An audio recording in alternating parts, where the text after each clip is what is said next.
सदगुरु कबीर साहब की जयंती पर आए हुए हमारे भाई व बहनें व बच्चों को दास की तरफ से प्यार भरा विश्व रूपाय नमः। महापुरुषों, आज सदगुरु कबीर साहब की जयंती है। आज का दिन पूरे विश्व में बड़े धूमधाम के साथ मनाया जाता है और कबीर साहब जी के गुणगान गाए जाते हैं। सदगुरु कबीर साहब ऐसे थे जैसे मेघों से भरा बादल। हम देखते हैं जब सूखा पड़ती है, सूखा के बाद जब मेघ बरसते हैं तो सारी पृथ्वी हरी भरी हो जाती है। इसी तरीके से सदगुरु कबीर साहब अपने अमृतमयी शब्दों से संसार में आके ऐसे बरसे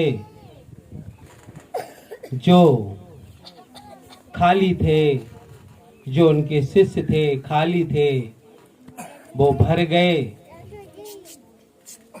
ज्ञानमय प्रकाश से और अपनी गति को प्राप्त हुए। महापुरुषों, उन्होंने ज्यादातर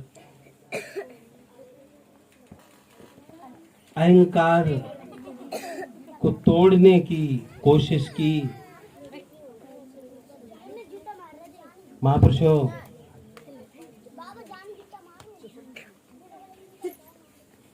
हम देखते हैं कि संसार में बहुत साधु संत आए, कबीर जैसे महापुरुष जो कि जिन्हें देखने, बैठने, सुनने में ऐतराज करते थे और फिर भी वो इस संसार में आके इतने प्रकाशित हुए, ऐसे फूल बने कि संसार में खुशबू छाई। और साधु संत जो आए, बड़े घरानों से जो आए, धनवान आए, पदवान आए, प्रतिष्ठावान आए, उनका खिलना तो ठीक लगता है। बड़े लोगों का, धनवान का खिलना ठीक लगता है क्योंकि उन्हें सभी सम्मान करते हैं कि जो कबीर साहब आए इतने दीनहीन निर्धन होके आए, जिनका नाम लेना भी लोग उचित नहीं समझते थे, फिर भी अपने ज्ञान प्रकाश के द्वारा संसार में एक चांद की तरह, सूर्य की तरह प्रकाशित हुए। उन्होंने मनुष्य जीवन को एक मुक्त का द्वार बताया कि यदि हम सब मनुष्य बन गए तो मुक्ति भी दूर नहीं, क्योंकि यह सदगुरु कबीर साहब के बताए हुए मार्ग पर चलने की कोशिश करें तो, क्योंकि हम मनुष्य बनने के बाद जो हमारी विषय इंद्रिय हैं उनके हम अधीन हो जाते हैं।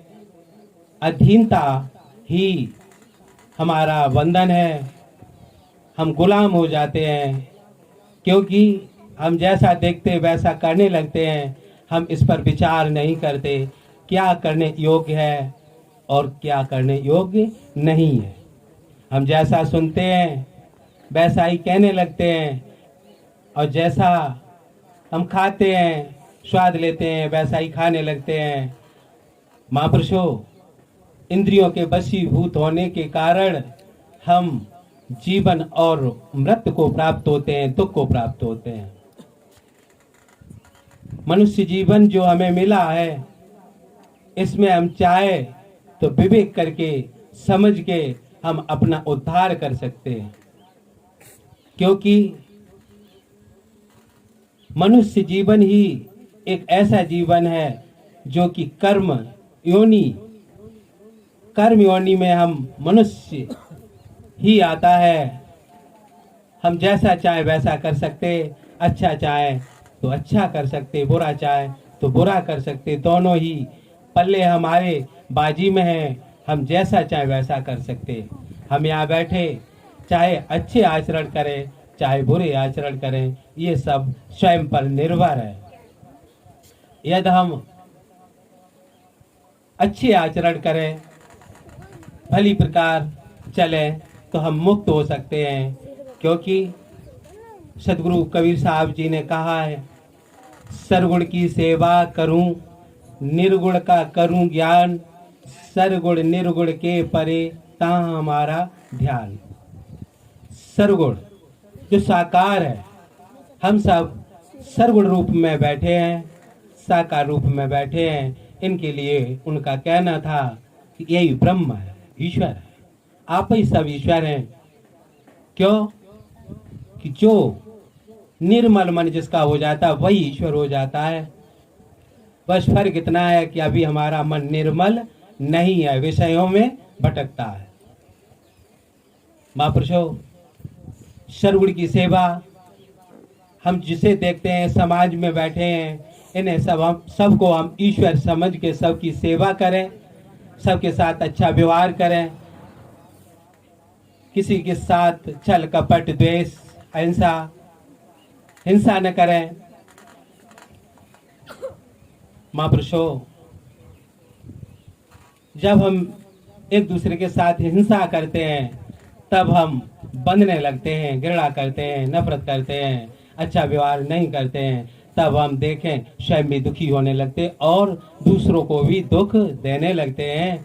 जब हम दूसरों को भी दुख देते हैं तो हम स्वयं भी दुख पाते हैं, क्योंकि हम कर्म योनि में हैं, जैसा करेंगे वैसा ही पाएंगे।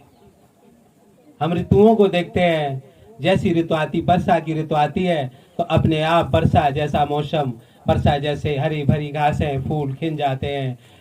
तो जैसा कर्म करते हैं वैसा बिगिर प्रयास के ही हमारे साथ होने लगता है।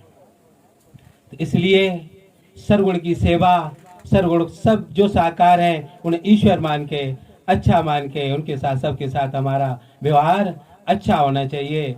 और निर्गुण का करूं ज्ञान, निर्गुण जो निराकार है, जो हमें दिखाई नहीं देता, उसका क्या करना है? ज्ञान करना है, उसे जानना है।